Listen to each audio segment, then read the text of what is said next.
자, 오늘 모세의 기도라고 하는 제목의 말씀을 통해서 은혜를 나누려고 합니다. 모세라고 하는 인물은요, 구약을 대표하는 인물 가운데 한 사람이에요. 구약의 3대 인물 하면은 믿음의 조상 아브라함, 그 다음에 또 하나님께 율법을 받았던 이 모세, 출애굽의 영도자입니다. 애굽에서 이스라엘 백성들을 이끌어냈던 귀한 지도자예요. 그 다음에 성군 다윗, 세 사람을 구약의 3대 인물로 보통 꼽습니다. 그 가운데 이 모세는 3,500년 전 인물이에요. 아브라함은 4,000년 전 인물, 다윗은 3,000년 전 인물, 모세는 3,500년 전 인물입니다. 성경을 많이 기록했어요. 모세가 기록한 성경이 창세기, 출애굽기, 레위기, 민수기, 신명기까지 5권을 모세가 기록했다 해서 모세오경, 그렇게 얘기를 합니다. 자, 이렇게 성경을 많이 기록했습니다만 그가 쓴 시편은 단 한 편을 썼어요. 시편은 150편 가운데 약 절반 정도를 다윗이 썼고 또 기타 여러분들이 썼는데 모세가 쓴 시편은 딱 한 편입니다. 그러나 이 시편은 가장 오래된 시편이기도 해요. 자, 시편은 모두 크게 5권으로 나눌 수가 있어요. 1권부터 5권까지가 있는데 그 가운데 이 시편 90편은 제4권의 첫 번째 시입니다. 제4권의 첫 번째 시. 자, 특별히 이 시편 가운데 이런 제목이 붙어 있어요. 여러분 시편의 맨 위에 보면 조그마한 글자로 제목이 붙어 있죠. 표제라고 합니다. 한번 보시기 바라요. 하나님의 사람 모세 기도라고 했습니다. 야, 여기서 좀 관심이 가는 그 대목이 있죠. 하나님의 사람이라고 하는 표현이에요. 모세를 하나님의 사람으로 묘사했다는 거예요. 참 멋있죠. 우리 역시도 참 믿음 생활 잘해서 정말 하나님의 사람이라고 일컬어질 만큼 그런 믿음의 인물이 되면 얼마나 좋을까요? 그렇게 될 수 있었으면 좋겠습니다. 그 하나님의 사람 모세가 하나님 앞에 하나님의 사람 모세 기도, 이 내용이 어떤 내용인가 하면 기도 내용이에요. 기도 내용. 하나님의 사람 모세가 3,500년 전에 광야에서 어떤 기도를 했을까요? 그의 기도 가운데 이 두 대목으로 나눠지는데 전반부는 고백의 기도입니다. 고백의 기도. 후반부는 탄원의 기도입니다. 고백의 기도 가운데는 자기가 깨달은 인생, 우리 인생은 이렇게 연약한 존재입니다. 이렇게 죄악된 존재입니다. 인생에 대한 고백이 나와 있어요. 두 번째는 자기가 만난 하나님, 자기가 믿고 의지하는 하나님은 이런 분입니다. 하나님께 대한 고백이 나와 있어요. 그 다음에 그 하나님을 향해서 연약한 인생이 하나님 앞에 탄원하며 부르짖는 기도의 대목이 바로 맨 뒷부분에 나와 있어요. 그래서 저는 오늘 3가지 정도로 모세가 하나님 앞에 올려드린 기도의 종류가 3가지인데 고백 기도 가운데는 모세가 깨달은 인생이란 어떤 존재인가, 두 번째는 모세가 깨달은 모세가 만난 하나님은 어떤 분이신가, 세 번째는 모세가 하나님께 올려드린 탄원의 기도는 어떤 내용들인가 하는 것을 같이 살펴보려고 합니다. 먼저 자, 모세가 깨달은 인간 존재에 대해서 살펴보려고 합니다. 모세가 깨달은 인간. 여러분 인생이 어떤 존재라고 생각합니까? 내가 누굴까요? 우리 각자 나는 어떤 존재인가를 한번 생각해 보자고요. 모세의 고백이 맞다, 진짜 틀림없는 고백이 맞다 라고 공감이 가는지, 아니면 아닌데 내 생각은 다른데 아마 이 생각이 들 수 있겠는데, 어쨌든 이 모세가 인간 존재를 어떻게 고백했는지를 한번 살펴봅시다. 모세는 우리 인생을 돋는 풀 같고 그리고 마르는 풀의 꽃에다가 비유를 했습니다. 우리 인생이 하찮은 보잘것없는 풀과 같은 존재이며 아침에 꽃이 피었다가 저녁 때 꽃이 마르는 것처럼 인생은 너무 짧기도 하고 너무 허무하기도 한 그런 존재인 것을 얘기하고 있어요. 달리 말하면 우리 인간은 참 연약한 인생이라는 겁니다. 모세가 깨달은 인생, 돋는 풀 같고 시드는 꽃 같은 연약한 인생. 공감이 되십니까? 별것 아닌 것 같아도 그것 때문에 속상해하고 힘들어하는 우리들, 또 별것 아닌 세균 하나가 들어와도 들어 누워서 끙끙 앓아야 되는 우리들, 알렉산더 같은 대단한 그런 영웅도 모기에 물려가지고 결과적으로 열병으로 세상 떠나는 거 보면, 33살 그 젊은 나이에 세상 떠나는 거 보면 참 우리 인생은 너무 연약하다 하는 것을 느끼지 않을 수가 없습니다. 오늘 3절에 그런 말씀이 나와요. 3절에 주께서 사람을 티끌로 돌아가게 하시고 말씀하시기를 너희 인생들은 돌아가라 하셨사오니 라고 말씀하고 있고요. 5절과 6절을 보세요. 주께서 그들을 홍수처럼 쓸어가나이다. 그들은 잠깐 자는 것 같으며 아침에 돋는 풀 같은 이이다. 풀은 아침에 꽃이 피어 자라다가 저녁에는 시들어 마르나이다. 우리 인생을 그야말로 풀과 같은 인생이요, 또 풀의 꽃처럼 마르는 인생, 이런 연약한 인생이라고 고백하고 있는 겁니다. 이런 고백은 이사야서 40장에서 이사야의 고백이기도 하고요, 또 베드로전서 1장 24절에 보면 베드로 사도도 그런 고백을 합니다. 모든 육체는 풀이요 그 모든 영광과 아름다움은 들의 꽃과 같도다 그랬어요. 물론 보잘것없는 우리 인생이지만 한동안 잘 나갈 때는 있잖아요. 성공할 때 있지 않겠습니까? 돈 좀 많이 벌어서 좀 떵떵거릴 때 있지 않겠어요? 높은 자리에 올라갈 때도 있지 않겠습니까? 일이 형통하게 잘 풀려갖고 기분 좋아서 희희낙낙할 때 있지 않겠습니까? 근데 그거는 잠깐이라는 거예요. 아침에 잠깐 꽃이 피는 것처럼 잠깐의 영화를 누리는 것 같은데 저녁에 시드는 꽃과 같이 그 영화가 오래가지 못한다는 거예요. 그런 연약한 인생이 누구라고요? 우리 인간 존재라는 겁니다. 모세의 고백이에요. 저는 100% 공감이 됩니다. 여러분은 어떻습니까? 자, 주의 진노하심에 놀라는 죄악된 존재입니다. 여러분, 우리 인생이 연약할 뿐만 아니라 우리 인생은 죄악된 존재입니다. 그 죄에 대해서 하나님이 때때로 진노하시죠. 그럼 하나님의 그 진노 앞에 부들부들 떨어야 되는, 참 그 죄악 때문에 쉽게 놀래버리는 이런 존재가 우리 인간이에요. 그래서 주의 진노하심에 놀라는 죄악된 인생이다. 7절을 한번 보시기 바랍니다. 우리는 주의 노에 소멸되며 주의 분내심에 놀라나이다 그랬어요. 8절에 보니까 주께서 우리의 죄악을 주의 앞에 놓으시며 우리의 은밀한 죄를 주의 얼굴빛 가운데 두셨사오니 라고 했어요. 주님의 얼굴빛 가운데 나타나는 우리의 죄들, 아무리 사람들한테 속이는 은밀한 죄라 할지라도 하나님 앞에서는 감출 길이 없는 거예요. 그 하나님이 진노하시면, 그 죄에 대해서 진노하시면 놀랄 수밖에 없는 우리네 인생, 그렇습니다. 죄악된 인생이며 죄 때문에 참으로 두려워할 수밖에 없는, 그 죄 때문에 항상 마음에 두려움을 가지고 전전긍긍하는 것이, 그것이 우리 인간 존재입니다. 또한 우리 인간의 어떤 존재입니까? 평생이 순식간에 다하는 짧은 인생입니다. 순식간에 다하는 짧은 인생. 9절에 한번 보시기 바랍니다. 9절 말씀해 봤더니 우리의 모든 날이 주의 분노 중에 지나가며 우리의 평생이 순식간에 다하였나이다 그랬어요.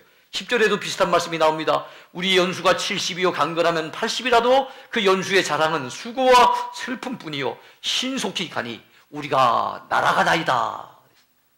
여러분, 날아간다. 우리 연세 드신 분이 참 세월 빠릅니다, 번쩍번쩍합니다 하는 것처럼 날아간다고 표현을 합니다. 그만큼 순식간에 다하고 날아가는 것처럼 참 세월이 빠르잖아요. 우리 인생이 그렇게 짧은 인생입니다. 너무 짧아요. 모세는 자기가 120세까지 살았습니다. 그럼에도 불구하고 자기 정도는 좀 쳐줘야 되는데 인생을 70이요 강건하면 80이라고 규정을 짓고 있어요. 그러니까 모세는 특별히 더 많이 살았다는 얘기죠. 인생이 70이고 80인데 그 7, 80년 인생이 얼마나 빠른지 몰라요.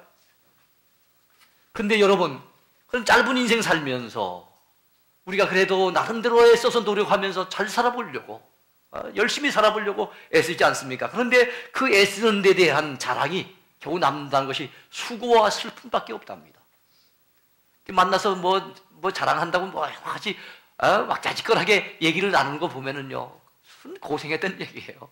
그러니까 참 이 우리 인생 산다는 게, 짧은 인생 살면서도 그 짧은 인생이라도 참 행복으로 가득하게 채워지는, 즐거움으로 가득한 인생으로 살았으면 좋겠는데, 그 인생의 대다수가 그 자랑할 거리라고 하는 것이 수고했던 것, 수고는 달리 말하면 고생했던 것, 아니면 슬펐던 것, 괴로웠던 시절, 이거에 대한 얘기밖에는 별로 없다는 얘기 아닙니까? 그것이 우리네 인생이라는 거예요. 그러니까 여러분, 하나님을 모르는 인생은 그래서 참 허무할 수밖에 없어요. 여러분, 그렇습니다. 하나님을 떠난 인생은 허무주의에 빠질 수밖에 없어요. 우리 모두가 정말 하나님 앞에서 바른 믿음을 가져야 될 줄로 믿습니다. 그러면 모세가 만난 하나님, 모세가 믿고 의지했던 하나님, 모세가 고백하는 하나님은 어떤 하나님이실까요? 두 번째 생각해 볼 제목은 모세가 믿고 체험했던 하나님. 모세는 광야 가운데 40년 동안 이스라엘 백성들을 이끌어내면서 그들의 불평과 불만과 원망, 그들의 불순종, 그들의 어떤 막 완악한 마음들을 너무 많이 겪었어요. 그러니까 야, 이것이 인생의 본질이구나. 우리 인간이 이렇게 죄악된 존재구나. 이렇게 고집스러운 존재구나. 이렇게 어리석은 존재구나. 이것을 알았을 뿐만 아니라 그 가운데서도 세밀하게 말씀하시면서 이 모세를 갖다 이끄시고 이스라엘 백성들을 인도하시는 하나님을 경험하면서 이야, 우리 하나님이 이런 분이시구나. 우리 하나님이 이런 분이시구나. 많은 것을 깨닫게 됩니다. 그다음 모세가 고백하는 하나님은 어떤 하나님일까요? 먼저 대대 우리의 거처가 되시는 영원하신 하나님이세요. 여러분 1절을 한번 보시기 바랍니다. 주여 주는 대대 우리의 거처가 되셨나이다. 우리 거처가 되신다는 말은 무슨 뜻이겠습니까? 그 말씀은 우리가 그분 안에 산다는 거예요. 여러분 주님 밖에 사는 인생이 어디 있어요? 그분의 넓은 품 안에 우리가 살고 있습니다. 그분의 손길 안에 살고 있습니다. 그분의 섭리 안에 살고 있습니다. 그분의 은혜 안에 살고 있지요. 주님 밖에서 사는 인생이 누가 있겠어요? 우리가 다 그분 안에서 삶을 누리고 있지요. 그래서 그분은 우리의 삶의 터전이 되시고 거처가 되신 분이세요. 근데 그분은 영원하신 분이십니다. 여러분 우리 인간의 아까 인간 존재에 대해서 참 짧은 인생이라고 하면서 인간의 유한성에 대해서 모세가 고백하지 않았습니까? 인간은 유한한 존재이며 인간은 무력한 존재라고 그는 고백했거든요. 그에 비해서 하나님은 정반대분이에요. 하나님은 무한하신 하나님이십니다. 전능하신 하나님이십니다. 영원하신 하나님이십니다. 모세가 만난 하나님, 모세가 처음 했던 하나님은 곧 우리의 하나님이시기도 합니다. 이 사실을 믿으시기 바랍니다. 그래서 2절에도 보면 이런 말씀이 나오잖아요. 산이 생기기 전, 땅과 세계도 주께서 조성하시기 전, 곧 영원부터 영원까지 주는 하나님이시니이다. 그래요. 영원 전부터 계시면서 영원 후까지 계시는 우리 하나님. 우린 그분 안에 있습니다. 그분 안에 있을 때만 우리가 영생을 노래할 수가 있습니다. 그 영원하신 하나님 안에 있을 때만 우리가 영생을 꿈꿀 수 있고 소망할 수가 있습니다. 또한 모세가 만나고 체험했던 하나님은 세상 만물과 우리 인간을 조성하신 창조주이십니다. 여러분 2절을 다시 보겠습니다. 산이 생기기 전, 땅과 세계도 주께서 조성하시기 전. 자, 거기 뭐 전이라고 얘기하고 있지만은 땅과 세계를 누가 조성하셨다고 얘기하고 있습니까? 주께서. 우리 하나님께서 이 땅을 조성하셨어요. 이 세계를 만드셨어요.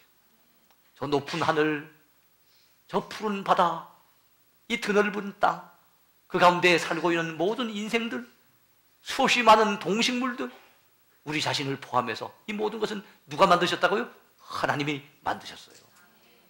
사람도 하나님이 티끌로 만드셨다고 3절에서 말씀하고 있습니다. 3절에 보니까 주께서 사람을 티끌로 돌아가게 하시고 티끌로 만드셨기에 티끌로 돌아가라고 명하시지 않습니까? 너는 흙이니 흙으로 돌아갈지니라. 하나님이 흙으로 만든 인생, 결국엔 흙으로 돌아가야 될 인생인 거예요. 하나님이 만드셨어요. 이 사실을 여러분 모세만 알아서 되는 것이 아니라 우리도 알고 우리도 믿고 고백해야 될 줄로 믿습니다. 아까도 말씀드렸지만 나의 창조자를 인정치 않는 사람은 내 인생의 출발점을 모르는 인생이에요. 그러니까 얼마나 참 어디서 왔는지도 모르고 왜 사는지도 모르고 어디로 갈 줄도 모르고 산다는 것이 얼마나 참 인생이 참 어리석고도 참 불쌍하겠습니까? 우리 모두는 나를 지으신 하나님을 믿고 의지하고 창조주 하나님을 인정하고 살아가는 저와 여러분 모두가 되어야 될 줄로 믿습니다. 또한 우리 하나님은 우리의 죄에 대하여 심판하시는 하나님이세요. 우리 죄에 대하여 진노하시고 심판하시는 심판주. 하나님이 창조주가 되신다는 것은 달리 말하면 무슨 뜻이겠습니까? 우리 하나님은 우리 인생의 출발점이 되신다는 얘기 아니겠습니까? 하나님이 우리 죄에서 심판하신다는 건 하나님이 우리 인생의 종말에도 관여하신다는 얘기예요. 이 사실 믿으시기 바라요. 우리 모두는 하나님 앞에 서야 됩니다. 우리가 행했던 모든 삶을 가지고 하나님 앞에 서야 됩니다. 그때 하나님 앞에 참 보고거리가 많았으면 좋겠어요. 여러분 하나님 앞에 결국에는 서야 될 인생이라고 한다면 오늘 하루하루의 삶 우리가 헛되게 살아서는 안 되겠지요. 잘못 살아서는 안 됩니다. 하나님 앞에서 살아야 될 줄로 믿으시기 바랍니다. 그래서 그런 말씀이 8절에 나와요. 8절 한번 보세요. 주께서 우리의 죄악을 주의 앞에 놓으시며 우리의 은밀한 죄를 주의 얼굴빛 가운데 두셨사오니 7절도 보세요. 우리는 주의 노에 소멸되며 주의 분매심에 놀라나이다. 자, 하나님이 죄에 대해서 결국에는 진노하시고 분노하시는 하나님이라는 것을 우리가 잊어버리면 안 됩니다. 그래서 하나님은 우리의 처음도 주관하시고 우리의 마지막도 주관하시기에 그분을 알파와 오메가라고 얘기를 합니다. 시작과 끝이에요. 처음과 나중입니다. 그래서 우리를 이 땅에 존재케 하신 하나님께서 결국은 우리의 인생을 마지막 마감하신 분도 하나님이세요. 우리를 부르십니다. 그럼 가야 돼요. 아무쪼록 하나님 앞에 갈 때 떳떳하게 부끄러움 없이, 특히 두려움 없이 하나님 앞에 갈 수 있도록 믿음으로 사는 저와 여러분 됐으면 좋겠습니다. 예. 자, 그렇다면 여러분, 하나님께서 처음만 주관하시고 끝만 주관하실까요? 아닙니다. 우리의 삶의 과정들도 주관하십니다. 모세도 그것을 고백하고 있어요. 15절 보시기 바랍니다. 우리를 괴롭게 하신 날수대로와 우리가 화를 당한 연수대로 우리를 기쁘게 하소서. 이스라엘 백성들이 여러분 광야에서 불순종하고 범죄 타락했을 때 어떻게 했습니까? 하나님께서 그들을 괴롭게 하셨죠. 그들을 징계하셨어요. 40년 동안 광야에서 유리방황하면서 얼마나 괴로움을 겪었겠습니까? 근데 하나님 앞에, 하나님 이제는 그런 화를 당하지 않도록 이제는 우리를 기쁘게 해달라고 그렇게 하는 걸 보면, 아하, 사람이 괴로움을 당하고 기뻐하는 것도 하나님이 주관하시고, 사람이 뭡니까? 복을 받고 화를 당하는 것도 다 하나님이 주관하시는구나. 이걸 갖다 우리가 한마디로 뭐라 그러죠? 우리 하나님은 인간의 생사화복을 주관하시는 하나님이라는 거예요. 이 세상 모든 것의 주관자가 되십니다. 믿으시기 바라요. 우리 하나님이 모든 걸 주관하세요. 하나님이 우리의 주관자라고 여러분 믿고 맡기는 사람, 그 사람이 할 수 있는 일이 하나 있어요. 뭘 합니까? 하나님 앞에 우리 인생을 맡기는 걸 믿음이라고 합니다. 맡기는 방법을 기도라고 해요. 기도. 그래서 모세는 하나님 앞에 자기 인생을 맡기며 기도합니다. 이 연약한 인생을 거룩하신 하나님 앞에서, 영원하신 하나님 앞에서, 전능하신 하나님 앞에서, 창조주 되시는 하나님이시고 심판자 되시는 하나님이시고 모든 것의 주관자 되시는 그 하나님 앞에 자기 인생을 맡기며 모세는 기도하고 있어요. 그는 뭐라고 탄원 기도를 올려드렸는지 모세 탄원 기도에 대해서 세 번째로 생각해 보겠습니다. 하나님께 탄원하는 모세 기도. 궁금하죠? 모세가 뭐라고 기도했을까요? 3500년 전에 이 모세가, 하나님의 사람 이 모세가 그 광야에서 많은 시련을 겪던, 그러면서도 믿음을 지켜나가며 백성들을 이끌던 모세가 하나님 앞에 뭐라고 탄원했을까요? 우리가 본받을 만한 기도가 아니겠습니까? 먼저 그는 우리의 날 계수하는 지혜로운 마음을 달라고 기도했어요. 우리의 날 계수하는 지혜로운 마음을 주옵소서. 여러분 12절에서 그는 이렇게 고백합니다. 우리에게 우리의 날 계수함을 가르치사 지혜로운 마음을 얻게 하소서. 여러분 아까 우리 일평생이 순식간에 다했다고 모세가 고백했지요.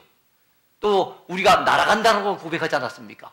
너무 인생이 짧다는 얘기거든요. 너무 순식간에 우리 인간의 인생의 날들이 빨리 지나간다는 얘기입니다.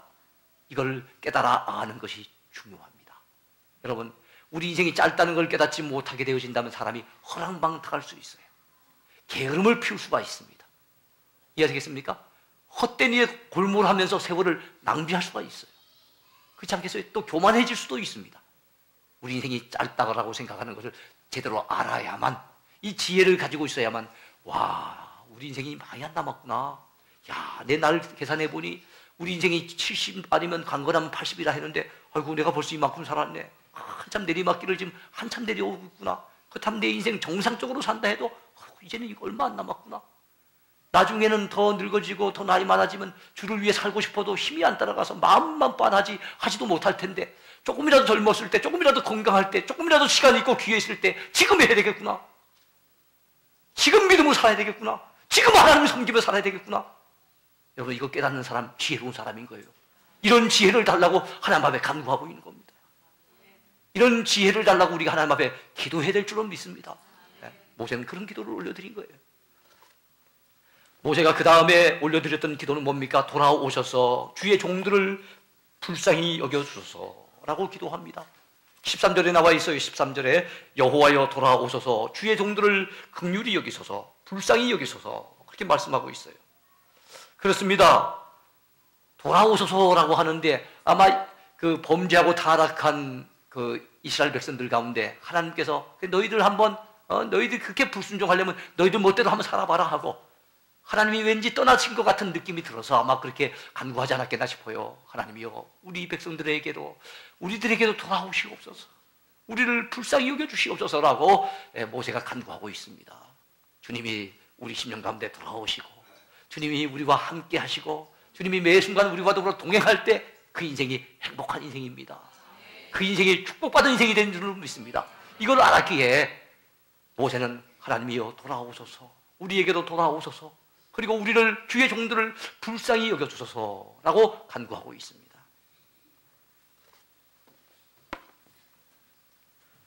그 다음에 모세는 뭐라고 합니까? 하나님께서 우리 일생을 주의 인자로 말미암아 즐겁고 기쁘게 해달라고 탄원하고 있습니다. 14절을 보시기 바랍니다. 아침에 주의 인자심이 우리를 만족하게 하사 우리를 일생 동안 즐겁고 기쁘게 하소서. 우리를 괴롭게 하신 날수대로와 우리가 화를 당한 연수대로 우리를 기쁘게 하소서. 계속 우리를 기쁘게 해달라고, 우리 인생이 즐겁게 해달라고 간구하고 있어요. 모세는 광야 가운데서 얼마나 고생 많이 했겠어요. 참 괴롭고 힘든 일 많이 만났겠죠. 답답하고 힘든 상황을 거듭거듭 만났을 겁니다. 그래서 하나님, 우리 인생 즐겁게 해주세요, 우리 인생 기쁘게 해주세요 라고 탄원하고 있는 거예요. 그렇습니다. 조금만 우환이 껴도 가정이 어렵고요, 조금만 힘든 일을 만나도 우리 마음이 답답해가지고요, 우리의 얼굴에서 기쁨이 사라지고 우리 마음속에서 즐거움을 빼앗기지 않습니까? 하나님이 은혜 베푸셔야만 합니다. 하나님이 도와주셔야만 합니다. 그러니 우리는 하나님 앞에 기도해야 되는 거지요. 또한 모세는 끝으로 주의 은총으로 우리 손이 행한 일을 견고케 해달라고 기도했어요. 여러분, 주의 손으로 도와주셔서 우리의 그 삶의 모든 것들이 견고하게 든든하게 세워지게 해달라고 간구했던 겁니다. 17절 여러분 보실랍니까? 주 우리 하나님의 은총을 우리에게 내리게 하사 우리의 손이 행한 일을 우리에게 견고하게 하소서. 우리의 손이 행한 일을 견고하게 하소서. 자, 우리 손이 행한 일을 견고하게 해달라고 기도하고 있는 거예요.